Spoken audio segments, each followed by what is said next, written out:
We're facing an existential crisis about the civilization of humanity. This is not a new idea, but if you take the process of regeneration that describes how living systems actually work in the real world, we can get clues to how to reorganize our economy. Regenerative economics is the regenerative process of living systems, the self-organizing, self-renewing, self-governing magic of living systems that allow them to sustain themselves over long periods of time, applied to our socioeconomic system.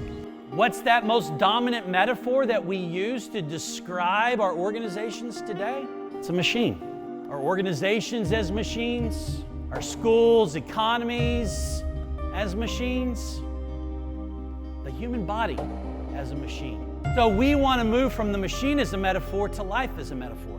What does it look like for living systems to be at the center of our design versus the machine? It is all about self-maintenance and self-regeneration. What can we do to design around that? One of the things that has landed in me in a way that never did before is the sort of disconnected white Western world that I lived in before, that arbitrarily decided that this thing is bad and this thing is good, that I don't want this and I do want this. And, declines are bad and growth is good, and, stupid is bad and clever is good.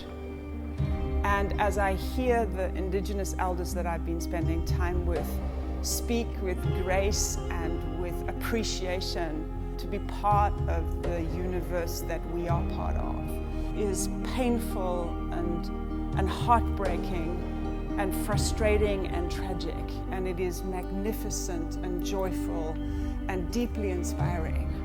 And when we see both of these truths as what they are, which is true, we come from a very different place.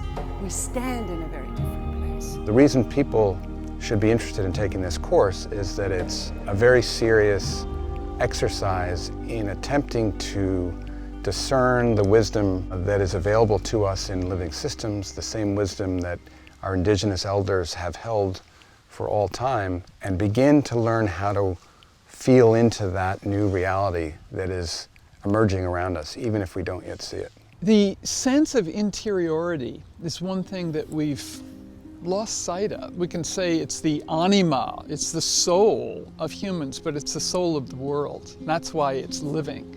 And as we communicate with that, there's a resonance that takes place. Once you understand that you can align your thinking with the patterns and principles of living systems, of life itself, you're in the flow.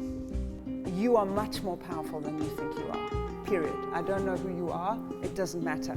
You're more powerful than you think you are. Our task in this course is to summon the courage to break our metaphorical chains and to walk out of our collective cave and see the world as it truly is. To do this, we're going to need to question the Church of Economics. If we can find a way to see ourselves as a participant in the magic of the living system processes of this planet and amazingly of the entire universe, that it will open up new pathways for everyone to express their own unique humanity and not be trapped in this extractive and degenerative state that we all feel and we're all getting sick through.